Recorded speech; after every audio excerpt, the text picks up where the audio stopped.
sei se você me acompanha em outras redes sociais, mas vira e mexe, eu uso as ferramentas de comunicação em massa, as redes sociais, para colocar em pauta algumas questões relacionadas à prática da tradução e da interpretação no Parlíguas português. Uma das ferramentas que eu gosto muito de usar são os Reels. E aí, eu criei um personagem e a partir dele eu posso utilizar um tom debochado para rir de diversas situações que acometem profissionais assim como eu, tradutores e intérpretes no Parlibras português. Hoje eu trago para vocês uma reflexão muito interessante num assunto que está pipocando em tudo quanto é grupo de WhatsApp que eu participo. Inclusive, esse podcast só está sendo gravado graças à profundidade que a discussão tomou durante toda essa semana. Então, hoje o nosso assunto é uma reflexão sobre a atuação do TILS como pessoa jurídica. Hoje nós encontramos diversas demandas que pedem que o intérprete se formalize. Então, vamos refletir um pouquinho sobre isso. Porque, afinal de contas, de tédio o intérprete não morre. Seja bem-vindo! A profissão de tradutor e de intérprete vem crescendo consideravelmente no Brasil. Durante muito tempo, ela foi considerada como uma profissão do futuro. Quando nós olhamos para o Parlibras português, nós observamos que diversas conquistas vêm sendo realizadas dentro do mercado de trabalho para com o processo de formalização deste profissional. Hoje, diversas instituições fazem diferentes solicitações e até mesmo ofertas de trabalho visando a contratação de profissionais da tradução ou da interpretação, ou de ambos os processos, enquadrados enquanto pessoa jurídica. Tudo isso é motivado por uma tentativa do bom e velho jeitinho brasileiro, onde quanto menos imposto e taxa forem pagos, é melhor, não é mesmo? Pois bem, diversas são as possibilidades de formalização do intérprete. E hoje mesmo eu estava fuçando no LinkedIn, que é uma plataforma é uma rede social focada em negócios e empregos, que foi criada em 2022 pela Microsoft. E lá a gente encontra diversas solicitações e diversas oportunidades de emprego para intérpretes. E um fator que muito me chamou a atenção é que muitas dessas solicitações e até mesmo dessas vagas disponíveis para tradutores e intérpretes no Parlibras português, existe uma solicitação de que a pessoa seja uma pessoa jurídica. E aí, você sabe o que significa ser uma pessoa jurídica? A contratação de uma pessoa jurídica nada mais é do que a celebração comercial que é firmada entre duas empresas. Então, sai a pessoa física e entra a pessoa jurídica, uma entidade que representa os seus interesses, e não mais você representando os seus próprios interesses. O fator preponderante que faz com que essas empresas celebrem essas parcerias é a presença do CNPJ. O CNPJ está para uma instituição, uma empresa, assim como o CPF está para uma pessoa. Então, cada uma dessas pessoas, seja a física ou a jurídica, vai possuir uma identidade e que pode ser utilizada na prestação de serviços ou até mesmo na venda de mercadorias.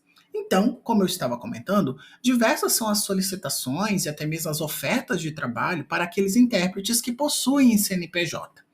E aí, para a gente estabelecer a nossa reflexão, num primeiro momento, eu preciso trazer, então, à nossa discussão o que significa ser, então, uma instituição, uma pessoa jurídica.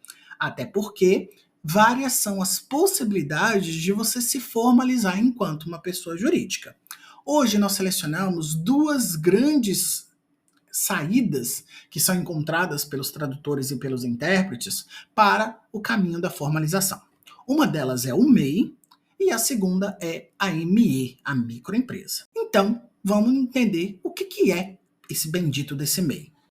A figura jurídica do microempreendedor individual, o MEI no Brasil, representa uma grande oportunidade para aqueles que até então atuam de maneira autônoma, isto é, como uma pessoa física. Assim, ele pode se profissionalizar e mais, pode se formalizar como um pequeno empresário, ofertando a sua própria mão de obra ou até mesmo a mão de obra de um funcionário que pode ser contratado, para que você possa, então, estabelecer essa formalização. Para se enquadrar como MEI, ou seja, para me ter direito a me tornar um microempreendedor individual, é necessário apresentar um faturamento anual de até R$ 81.000, ou seja, você só pode realizar trabalhos, serviços que somem durante todo o ano R$ 81.000, ou então um pouco mais de R$ 6.000 por mês, né? 6.000. Gente, matemática vocês sabem que eu tenho grande dificuldade, né? Mas pelas minhas contas aqui dá em torno de 81 por mês, dá 8, 10 meses dá 8.000, então um pouco menos aí de R$ 8.000. Você pode ter a participação de um sócio ou você mesmo pode ser o titular da empresa. Adicionalmente, você também pode contratar um empregado, cujo salário tem que corresponder ao mínimo relacionado ao piso daquela categoria. E aí a gente já entra na primeira problemática. Nós, enquanto tradutores e intérpretes, não temos um piso salarial estabelecido em lugar nenhum. Já fica a dica. Em termos práticos, o MEI, o microempreendedor individual, configura-se como uma alternativa legal, proposta pelo legislador para formalizar empreendedores informais como nós, proporcionando-lhes garantias constitucionais mais substanciais. Porque, por exemplo, se eu, enquanto intérprete autônomo, necessito de uma aposentadoria por invalidez, se for como pessoa física, o INSS vai contar ali o tempo de contribuição que você teve para ver se você tem acesso a esse benefício. Então, se você está enquanto uma pessoa jurídica, você tem acesso a esses benefícios, por outros meios, de outras formas. Então, é aqui que está as vantagens de se formalizar. A formalização desse status, então, para mim, me tornar um MEI, é um processo gratuito. Você pode acessar online, em qualquer lugar do Brasil e do mundo, basta você acessar o portal do empreendedor ou ir presencialmente até os escritórios do Sebrae na sua respectiva cidade. Após todo esse processo de inscrição como microempreendedor individual, é gerado, então, o CNPJ, que é o Cadastro Nacional de Pessoa Jurídica, conferindo, então, alguns benefícios característicos da pessoa jurídica. Entre essas vantagens de ter uma pessoa jurídica, destacam-se, então, a abertura de uma conta empresarial, que vai possuir linhas de créditos específicas conforme a atividade que é exercida por você nessa instituição. Você vai ter acesso à contribuição do INSS, possibilitando benefícios, como, por exemplo, a aposentadoria, de acordo com as normas vigentes do Brasil, né? O auxílio-doença, entre diversos outros benefícios. Até então, uma série de vantagens, não é mesmo? E por que então que eu não posso acessar todas essas vantagens sendo um MEI? Porque simplesmente um tradutor ou intérprete não pode ser MEI. E aí você pode estar se perguntando, mas por que não pode? Pois bem, a resposta é simples e por muitas das vezes ela é extremamente problematizada por nós mesmos. A resposta chega a ser risível, mas é o que nós temos.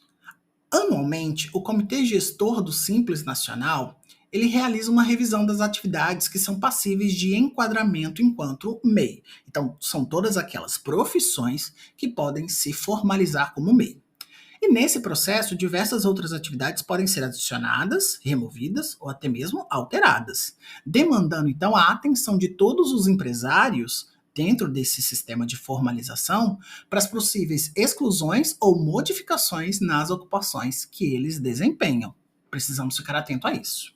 Então, o MEI está sujeito a um limite de até 15 atividades simultâneas. Ou seja, você pode, dentro de uma lista que compreende 480 diferentes atividades autorizadas, escolher até 15 para realizar. Mas é fundamental, é de extrema importância que os empreendedores estejam cientes das possíveis mudanças que constantemente acontecem nesse rol de atividades. Então, para isso, o profissional precisa, primeiramente, ao se registrar no MEI, escolher a sua ocupação principal. Toda ocupação permitida são aquelas que estão associadas à Classificação Nacional das Atividades Econômicas, o CNAE. Se uma única ocupação não representar tudo que você faz, você pode escolher outras 15, conforme eu já havia dito, totalizando assim, então, uma série de outras possibilidades de trabalho que você pode ter dentro do MEI. Em 2019, então, o então presidente Jair Bolsonaro, ele anunciou uma resolução que visava excluir 17 atividades que antes estavam permitidas, e dentre essas atividades estavam astrólogo, cantor, músico, disc jockey, que é DJ, caso vocês não sabem, ou video jockey, que é VJ, esteticista, humorista, contador de histórias, instrutor de arte e cultura, instrutor de artes cênicas, instrutor de cursos gerenciais, instrutor de cursos preparatórios, instrutor de idiomas, instrutor de informática, instrutor de música, professor particular e proprietário de bar com entretenimento. Então, todas essas profissões seriam retiradas do rol de atividades permitidas pelo MEI. Contudo, diversas foram as críticas recebidas a esse projeto e a resolução ela foi revogada, evidenciando, então, a flexibilidade, bem como a sensibilidade a qual todas essas profissões passam perante o MEI. Então, de uma hora para outra, você pode ser desformalizado por uma iniciativa do governo. Então, qual que é o problema? Se eu tenho 480 atividades permitidas, qual é o problema de eu, enquanto intérprete, enquanto tradutor, me formalizar a partir do MEI? O único problema que eu falei, que é muito simples, é que tradutor ou intérprete, ou até mesmo tradutor-intérprete, não consta na lista das 480 atividades permitidas. Então, não é possível que um tradutor ou um intérprete se registre como MEI. Aí que mora o perigo. É aí que a gente cai no problema. Mas se intérprete, tradutor ou tradutor-intérprete, ou até mesmo guia-intérprete, não consta no rol das atividades permitidas para ser MEI, por que os intérpretes, os tradutores e os guias-intérpretes erroneamente escolhem essa modalidade de formalização e quais são as consequências dessa escolha? Bem, a questão da formalização no contexto da tradução, ela ainda continua a ser um tema extremamente controverso e vem sendo pouco debatido entre os profissionais essa questão. Um fator preponderante que tem gerado bastantes discussões dentro dos grupos que eu participo é que não existe uma discussão ampla, nacional e profunda sobre os elementos de empreendedorismo dentro da profissão de tradutor e intérprete do Par Libras português. Eu ministrei uma disciplina, enquanto professor substituto na Universidade Federal de Santa Catarina, que tratava sobre o assunto de direitos humanos e sustentabilidade. Dentro dessa disciplina, o objetivo era discutir a sustentabilidade da profissão de tradutor e intérprete no Par Libras português. Para responder a seguinte pergunta: daqui a 50 anos, como estará a nossa profissão? O que acontece com aquele aluno egresso que sai da universidade ou até mesmo dos cursos de formação com um diploma na mão frente a esse mercado de trabalho tão complexo e difícil como é o nosso? Pois bem, é amplamente reconhecido, não só para nós tradutores do Par Libras português, como para qualquer tradutor de qualquer idioma, que o MEI não é um processo de formalização muito, como que eu posso dizer, muito interessante para nós. Ou seja, ele é inviável de nos enquadrar em qualquer tipo de categoria, haja vista que não tem, dentro do rol taxativo de atividades, nenhuma atividade que contemple o processo tradutório ou interpretativo, ou ainda guia interpretativo. E é muito importante que nós compreendamos quais são as bases legais que delimitam essa restrição. Porque é muito simples eu ver por aí, numa postagem de rede social, o intérprete não pode ser MEI. Tá, mas por quê? Qual é a explicação? O que eu tenho por trás de toda essa afirmação, que por muitas vezes é dada erroneamente nas redes sociais? Então é muito importante que a gente discuta e que a gente saiba quais são os motivos pelos quais nós não podemos ser MEIs. O que vem acontecendo é que muitos tradutores e intérpretes estão se formalizando a partir do MEI por conta do seu baixo investimento de formalização e estão dando um jeitinho na questão da falta da atividade registrada. Então, eles estão se formalizando a partir de outra ocupação, principalmente aquela ocupação que é tida como ensino de idiomas. Então, nesse sentido, eu me registro como ensino de idiomas, mas presto o serviço como tradutor e intérprete de Libras. Ou seja, o que eu tenho aqui? Um desvio de função e uma falsificação. É uma informação falsa. Eu estou dizendo para a Receita Federal que eu sou instrutor de idiomas, que eu trabalho com ensino de idiomas, quando na verdade eu trabalho como tradutor e intérprete. Entende o problema? O registro conta com uma ocupação diferente daquela que é tida como ocupação principal. Então você pode até ser um instrutor de idiomas, trabalhar com ensino de idiomas, mas se você se registra como instrutor de idiomas, mas trabalha como tradutor e intérprete, você está prestando uma informação falsa para a fiscalização, para a tributação do Brasil. Então, nesse sentido, se você emite uma nota fiscal dizendo que você está prestando o serviço de tradutor e intérprete, e esta não é uma das atividades que consta no seu CNPJ que você faz, você está incorrendo em crime contra a ordem tributária. E o que é isso? A Lei 8.137, do dia 27 de dezembro de 1990, define uma série de crimes contra a ordem tributária econômica, contra as relações de consumo e dá outras providências. E lá no seu primeiro artigo, você vai encontrar a definição. Artigo 1º, aspas, constitui crime contra a ordem tributária suprimir ou reduzir tributo ou contribuição social e qualquer acessório mediante as seguintes condutas. E aí eu pulo para a linha de número 3.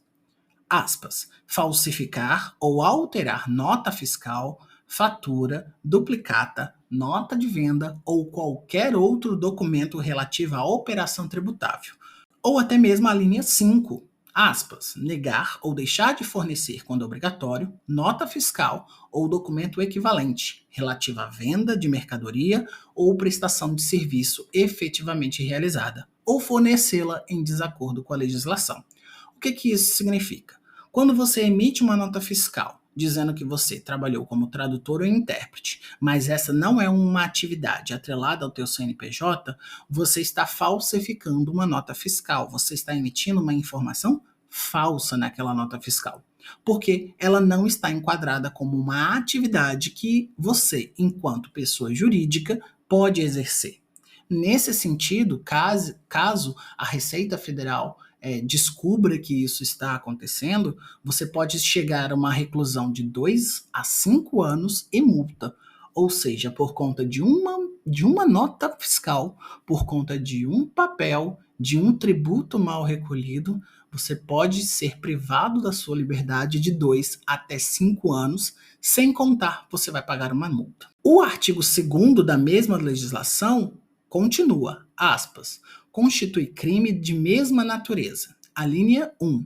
Fazer declaração falsa ou omitir declaração sobre rendas, bens ou empregar outra fraude para eximir-se total ou parcialmente de pagamento de tributo. O que isso significa? Fazer declaração falsa. Estou atuando com o ensino de idiomas, quando na verdade você está fazendo tradução e interpretação. É uma declaração falsa.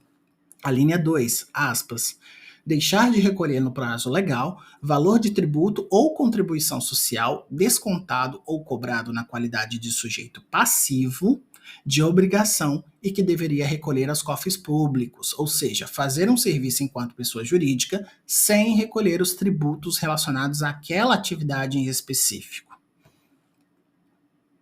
Nesse caso do artigo 2º, a pena ela diminui um pouco, mas a multa aumenta. Então, nesse caso, a detenção é de 6 meses a 2 anos e multa. Então, se você não quer ver o sol nascer quadrado, eu sugeriria repensar 1 milhão de vezes antes de entrar nessa situação. E eu ainda preciso mencionar que existe um projeto de lei, o projeto de lei 1254 de 2023, de autoria do nobre deputado Alberto Fraga, do PL do Distrito Federal, que propõe que esses crimes contra a ordem tributária possam ter penas muito mais graves, haja vista que são crimes contra a economia no Brasil. Sem falar na nota fria, né? Que é uma nota fiscal que você está emitindo dizendo que está fazendo um trabalho, mas na verdade você tem autorização para recolher o tributo de outro trabalho, visando enganar a Receita Federal. Então, pessoal, como um conhecedor das legislações, como um brasileiro, nós não podemos argumentar que a gente desconhece as legislações. Nós não podemos usar esse tipo de argumento. Haja vista que, sempre quando você vai dar um passo como esse, o da formalização, você precisa estudar muito sobre o seu negócio, você precisa estudar muito sobre as possibilidades de formalização para evitar cair nessa situação. Ainda você pode ser acusado segundo o artigo 172 do Código Penal, que é expedir, aspas, expedir ou aceitar duplicata, nota fiscal, que não corresponda juntamente com a fatura respectiva, ou uma venda efetiva de bens, ou ainda uma real prestação de serviço. Quando você emite uma nota fiscal dizendo que fez uma coisa, quando na verdade o teu CNPJ não permite que você faça aquela coisa, você está emitindo uma nota fiscal que não traz a real prestação de serviço naquele caso. E aí a pena é de 1 a 5 anos e a multa equivalente a 20% sobre o valor daquela nota fiscal. Então, como diria o Cid Moreira, cuidado. Então, qual é a forma correta de se formalizar enquanto tradutor e intérprete? Pois bem, você tem dois caminhos que você pode seguir para andar conforme a legislação manda quanto à oferta de tradução e de interpretação enquanto um serviço. Você pode emitir uma nota fiscal avulsa na prefeitura da sua cidade como pessoa física, ou você pode se formalizar como uma microempresa. Como uma nota fiscal avulsa, caso você escolha por este caminho, ele é um documento fiscal, na verdade ela, né, é um documento fiscal que serve para comprovar a venda de um produto ou de um serviço, como da tradução e interpretação no Par Libras português, por exemplo. Eu mesmo não tenho nenhum tipo de formalização, haja vista que eu presto pouco trabalho relacionado à tradução e à interpretação. Atualmente eu me dedico mais à docência da tradução e da interpretação, e quando necessário, eu emito uma nota fiscal alegando tradução e interpretação na prefeitura aqui da minha cidade e faço o recolhimento da alíquota relacionada a este tipo específico de trabalho. Então ela vai ter, a nota fiscal avulsa, ela vai ter campo semelhante a de uma nota fiscal emitida por uma empresa, por uma pessoa jurídica. O que muda é que a tributação, ela é em cima de uma pessoa física. Então, você não pode estabelecer a emissão de notas fiscais avulsas em larga quantidade, porque se você é uma pessoa física, entende que você não vai conseguir fazer todo esse trabalho. Então, como dica, consulte a Secretaria da Fazenda da sua cidade para verificar qual é o limite de emissão dessas notas por mês, qual é a quantidade permitida por ano e qual é a alíquota de taxa que é cobrada dentro da sua prefeitura. Muda de prefeitura para prefeitura. A gente tem uma alíquota única que é para o serviço, que é descontado em cima da tradução e da interpretação dessa atividade econômica específica, mas a manutenção desse serviço na prefeitura pode gerar aí algum tipo de taxa que é adicional a esse tipo de serviço. Então vá na Secretaria da Fazenda da sua cidade, do seu município, e procure essas informações. Então o segundo caminho que eu havia dito é como uma microempresa. E uma microempresa refere-se então a uma empresa de pequeno porte que pode empregar ou não outras pessoas, e ela funciona geralmente em até 10 pessoas, e ela pode ser iniciada com uma pequena quantidade de capital, ou você pode atribuir um valor irrisório, visando oferecer bens e serviços em determinadas áreas locais. Então a microempresa é para o atendimento de demandas locais. Esse conceito de microempresas e até mesmo de microfinanças, eles foram lançados agora no finalzinho do século XX, mais precisamente em 1976, pelo ganhador do Prêmio Nobel, Mohamed Yunus, que é o fundador do Banco Rural de Bangladesh, um país pouco conhecido e pouco discutido, né? Não aparece muito nas nossas discussões relacionadas à tradução e à interpretação. É aí que surge mais uma vez a necessidade de nós discutirmos o que acontece com o intérprete depois de formado? Como lidar com o mercado de trabalho? É uma boa discussão. Uma característica, pessoal, de extrema relevância nas microempresas, né, nas MEs, é que elas têm diversas vantagens no quesito emissão de notas fiscais, recolhimento de imposto, e elas são, inclusive, beneficiadas por diversas iniciativas fiscais. Então, tem muitas vantagens você, ao invés de se tornar um MEI, você abrir uma ME. E uma das principais vantagens é que você pode colocar o Código Nacional de Atividades Econômicas, o CNAE, como tradução e interpretação como atividade principal da sua empresa. Por quê? O MEI não pode fazer isso. Mas a microempresa, ela tem essa autorização de estabelecer como atividade principal o CNAE codificado pelo número 7490/01, que é de tradução, interpretação e similares. E em cima dessa atividade econômica, você ainda pode ter outras 99 diferentes atividades econômicas atreladas a esse mesmo CNPJ. Então, assim como uma microempresa, você pode exercer o trabalho de tradutor e intérprete sem incorrer nos crimes previstos pelas legislações que eu citei anteriormente. Então, essa microempresa se torna o meio de formalização mais interessante para os tradutores e intérpretes. Mas, óbvio, é simples quanto o MEI? Não é tão simples quanto o MEI, mas é o caminho correto para aqueles que querem se formalizar enquanto pessoas jurídicas. Então, se depois de toda essa discussão você está querendo se formalizar, eu indico que você procure um contador de confiança e peça a ele mais orientações quanto às possibilidades da abertura da microempresa ou até mesmo de outros tipos de enquadramento de empresas que sirva às suas necessidades de exercer a sua atividade econômica na tradução e na interpretação. Você só tem vantagem em andar conforme a legislação brasileira determina. Não caia na bobeira desses discursos de o mais barato é mais legal. Seja MEI porque é mais simples. Gente, às vezes o barato sai muito caro. Lembre-se que se a Receita Federal descobrir, você vai ter que pagar uma multa gigante, que muitas das vezes pode superar todo o faturamento que você teve enquanto tradutor e intérprete, pode te gerar uma dívida ativa na Receita Federal e isso acaba com o teu nome. Então, por que correr perigos? Ande pelo caminho certo. Então, é uma obrigação de todos nós enquanto cidadãos. É andar conforme manda a legislação. Fiquei pensando aqui um pouquinho nesse plural, que é difícil.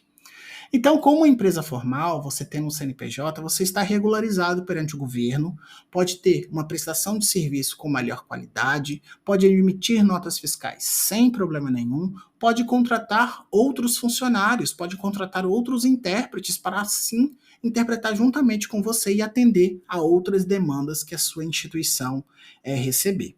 Você pode ainda negociar com outras empresas, ter fácil acesso a crédito para investir no seu negócio. Quero abrir uma empresa de tradução, ok? Você pode ter acesso a uma linha de crédito para montar um estúdio de tradução. Não é interessante, não é? Então você vai ter uma série de direitos e de garantias. Assim, pessoal, você vai conseguir se formalizar e não andar à margem da legislação.